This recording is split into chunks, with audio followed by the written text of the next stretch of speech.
Welcome to Okayama, the land of the legendary Momotaro, where history, tradition and beauty come together. In this video we'll explore its most iconic sites, from the breathtaking Okayama Castle and the peaceful Korakuen Garden to the timeless streets of Kurashiki and the sacred Kibitsu Shrine. And of course, we get to meet Takahashi's main star, Sanjūrō, the cat. Stick around because Okayama has more to offer than you might expect.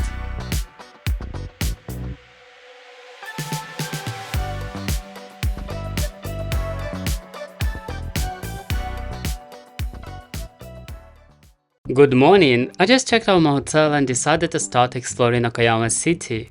I really like how in Japan they often create these cozy little parks along rivers, but right now my attention is caught by the tram. There are very few of them left in Japan. For example, Tokyo only has 2 lines. But I keep walking, and already on the skyline I can see one of the prefecture's main landmarks, Okayama Castle. Its black lacquered wooden boards earn it the nickname Ujo, Crow Castle. The original wooden fortress was destroyed by Allied bombing on June 29, 1945, leaving only stone walls and turrets. One of those surviving turrets is this Tsukimiyagura, dating back to the early Edo period under Ikeda Tadao. The castle was reconstructed and reinforced concrete in 1966. Its 6-story silhouette was faithfully replicated, but the inside now features elevators, AC, and immersive exhibits. I think it's time to go in and have a look. This is the view of the top floor. And here is a view of the Asahi River.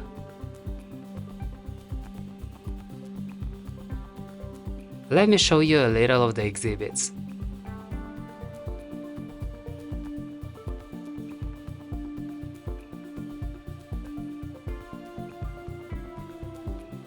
What I really like is that visitors can even touch or hold ancient weapons.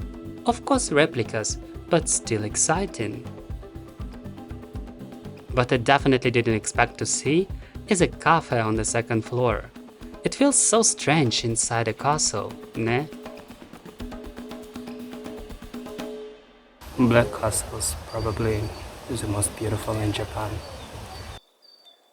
Since I have a lot of plans for today, I'm heading to the next attraction, located just across the river, the outstanding Okayama Korakuen Garden. There are 3 great gardens of Japan, and this is one of them. I've already been to Korakuen in Mito, so this is my second. Korakuen was commissioned by Lord Ikeda Tsunemasa and designed under the guidance of Tsuda Nagatada and the Ming Dynasty scholar Zhuji Yu. Completed around 1700, it served as a cultural retreat next to Okayama Castle. The garden follows the Kaiyu style, symbolizing harmony between human design and natural landscapes. Small hills, streams, ponds, lawns, and seasonal plants create a constantly changing scene. This is Sawanoike Pond, that central body of water with 3 small islands modeled after the landscapes of Lake Biwa. Let's take a little walk together through the garden and enjoy its beauty.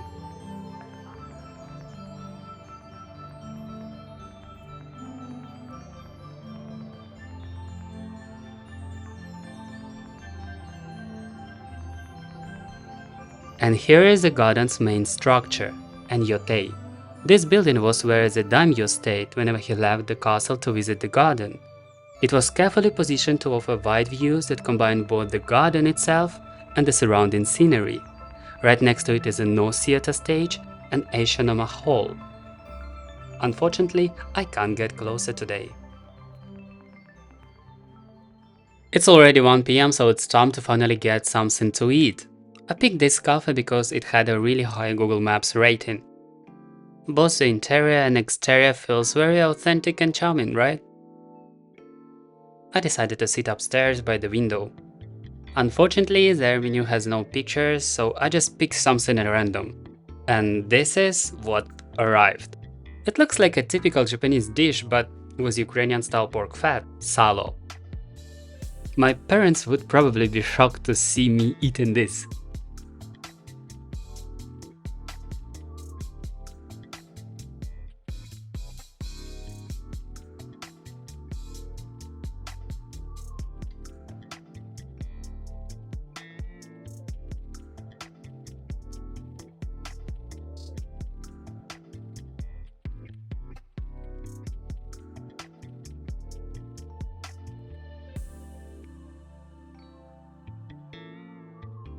They even have board games here, but sadly, I have neither the time nor the friends today. And not only today. Time to run to Okayama Station. Now I'm hopping on their charming red Momotaro line train, heading to Bizenichi-no-miya Station.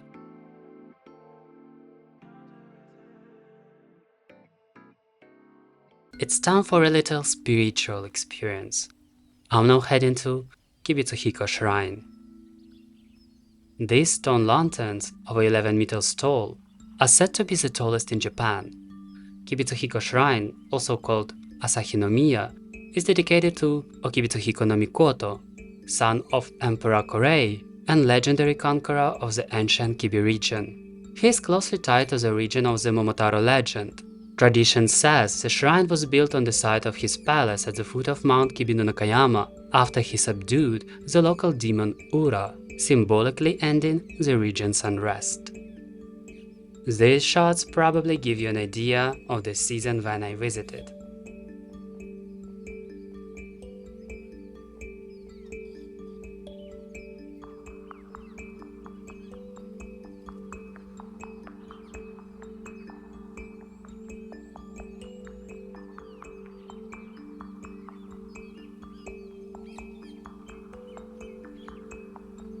This area doesn't seem popular with tourists at all, and that's a good thing. I can finally enjoy the architecture, the atmosphere, the nature.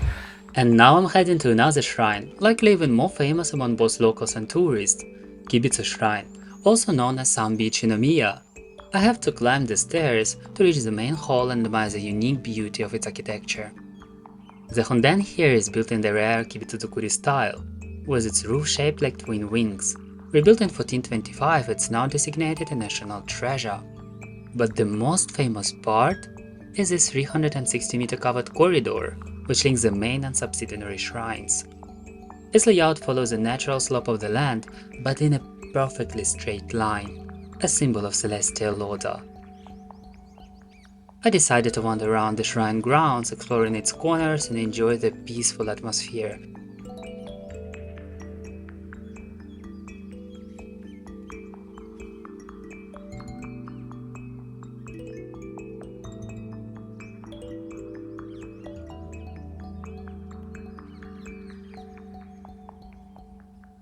But I get so carried away that I ended up rushing again to the train station.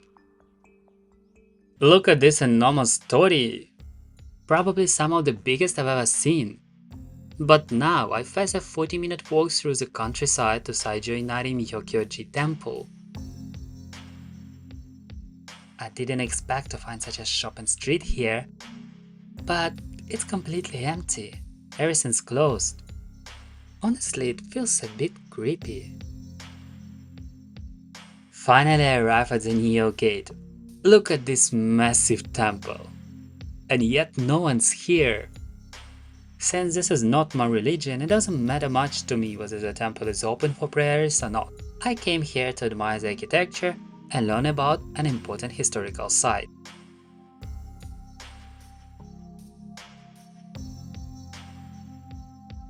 It is known as one of the three great Inari temples of Japan, alongside Fushimi Inari in Kyoto and Toyokawa Inari in Tokyo.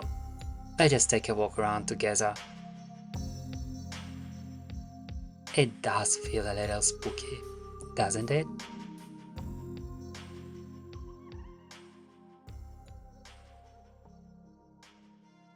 And now comes my favorite part of every trip, running to the station to catch my train.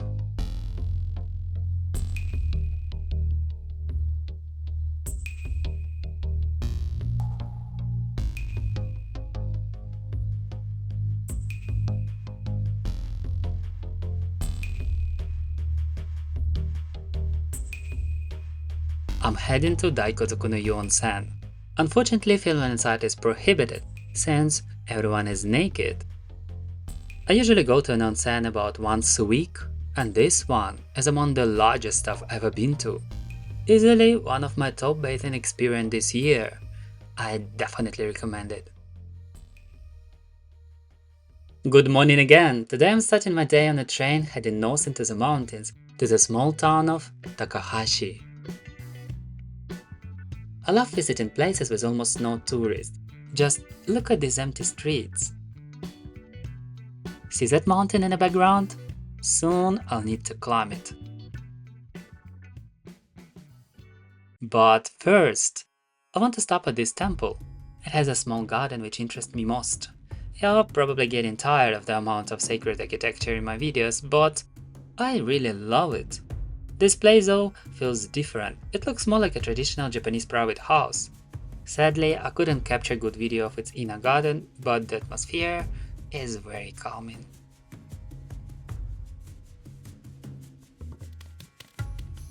And you know what surprised me most? A ceremony is happening right here. Just listen.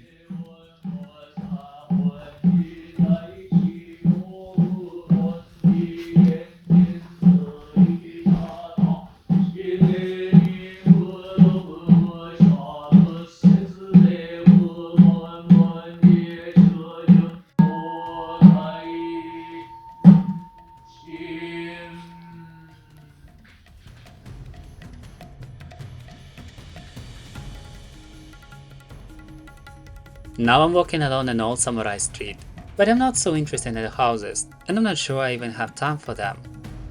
My real goal is to find the trail that leads to the town's biggest highlight, the Star of Takahashi.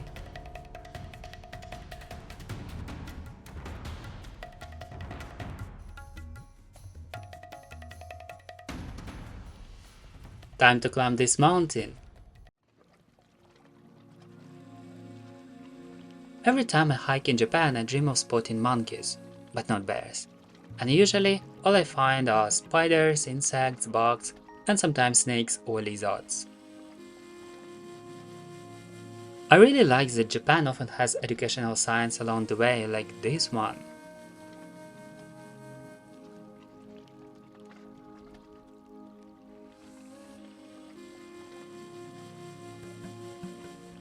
Now I'm thinking about my friends who always have a hard time climbing stairs. Dina, Nika, konnichiwa. Although Bitchu Matsuyama Castle is small, it's unique. It's the oldest surviving castle in Japan and the only mountaintop castle among the 12 original castles that remain intact. At 430 meters above sea level, it's also the highest. But the real star here is Sanjūrō, the cat. They even built a little monument for him while he's still alive. In 2018, Sanjūrō was officially appointed Lord of the Castle. He roams the grounds daily, usually lounging in front of the 3-story wooden keep, and has become a beloved mascot. He even responds to the sound of the castle bell at certain times of day, making him a lucky charm for visitors. Let's take a look inside and walk around the castle grounds. By the way, if you come here in November or December, head to the nearby observation deck. From there, the castle looks like it's floating in the clouds.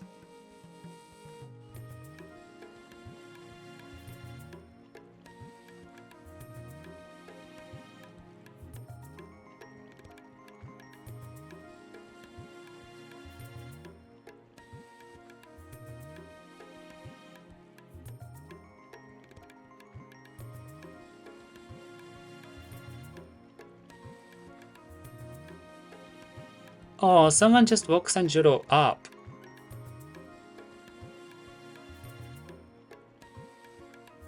And now he's posing for me. And even walking with me to the exit. Because of this I have to run again to catch my train.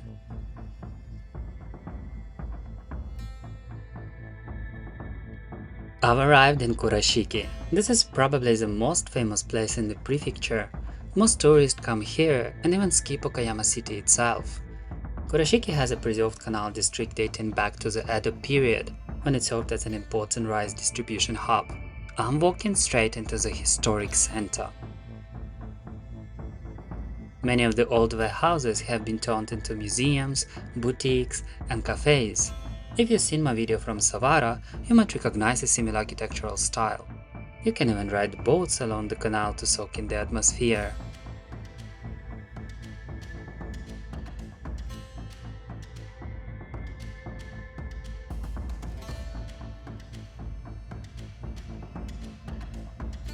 I decided to climb up to Achi Shrine instead.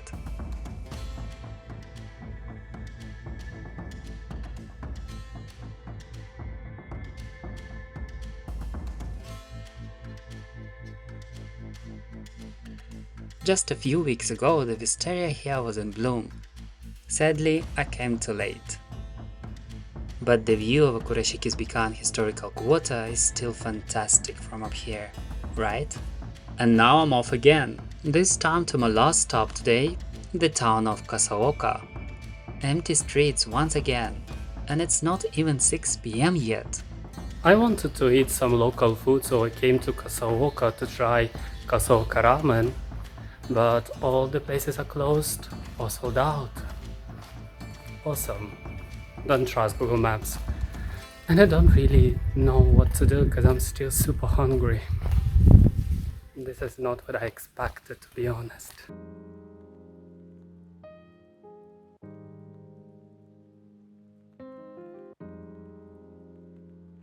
My dinner options are this Italian restaurant or 7-Eleven. I chose simple cup noodles.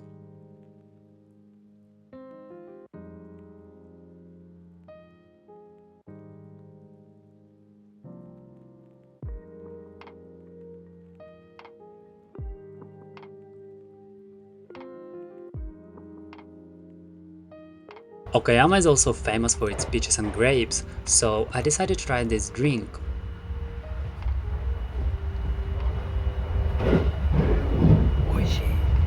I love riding these nearly empty trains. Now I'm heading to meet my friends in Kobe, so I need to transfer in Himeji. By the way, my whole trip actually started in Himeji. If you ever get the chance, don't miss visiting Japan's most beautiful and best preserved castle, Himeji Castle. It's the largest, the most visited, a UNESCO World Heritage Site, and one of Japan's 3 great castles, alongside Matsumoto and Kumamoto. And that's it! Thanks so much for watching this video to the end. I hope you enjoyed it.